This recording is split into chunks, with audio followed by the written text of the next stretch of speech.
ایک بکرا لے کر کے آتے ہیں پورے گھر والوں کی طرف سے قربانی. میرے عزیزو بکرا ایک آدمی کی طرف سے ہی قربان ہوگا جو مالک نصاب ہے. گھر میں اگر 4 لوگ مالک نصاب ہیں تو چاروں پر قربانی ہے. شوہر پر بھی، بیوی پر بھی، بیٹے پر بھی، جو مالک نصاب ہے. مالک نصاب کا مطلب کیا ہے آپ جانتے ہیں؟ جس کے پاس 52.5 تولہ چاندی یا 7.5 تولہ سونا یا اس کے برابر کی قیمت ہو.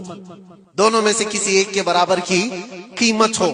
اور قربانی واجب ہونے کے لیے سال بھر پیسے ہونا ضروری نہیں. قربانی کے دنوں میں اگر وہ مالک نصاب ہوا تب بھی اس پر واجب. زکوٰۃ کا حکم الگ ہے، قربانی کا حکم الگ ہے.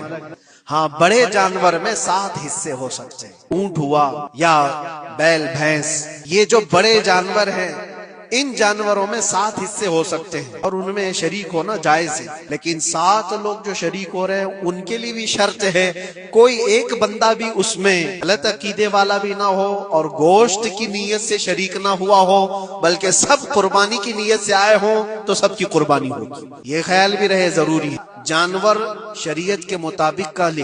عیب دار جانور کی قربانی نہ کرے. لاغر ہو، کمزور ہو، سینگ ٹوٹا ہوا ہو، کان کٹا ہوا ہو، پیر کٹا ہوا ہو، دم کٹی ہوئی ہو، یا اتنا کمزور کہ چل نہیں سکتا، کھڑا نہیں ہو سکتا، ایسا عیب دار جانور نہ لے. اور دوسری چیز، عیب کس کو کہتے ہیں؟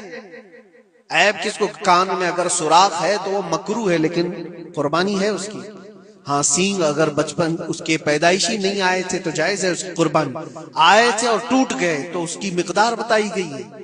1/3 حصہ اگر ٹوٹا ہے تو اس وقت تک جائز ہے. اس سے زیادہ جڑ سے ٹوٹے ہوئے ہیں تو قربانی جائز نہیں. کوئی پیر پورا کٹا ہوا ہے، دم پوری کٹی ہوئی، یہ عیب میں آتا ہے. عیب دار جانور کی قربانی جائز نہیں کرے گا تو وہ گنہگار ہے. افضل کیا ہے؟ افضل تو یہ ہے کہ اللہ نے تم پر واجب کیا تم جاؤ اپنے ہاتھ سے، تم جاؤ، کیونکہ حدیث پاک میں ملتا ہے کہ تم اپنے ہاتھ سے قربانی کرو اگر طاقت رکھتے ہو. اس کے خون کا قطرہ گرنے سے پہلے تمہارے پچھلے سارے گناہ اللہ معاف فرمائے. یہ افضل ہے. یہ ساری باتیں تھی جو عید قربان سے ریلیٹڈ تھی.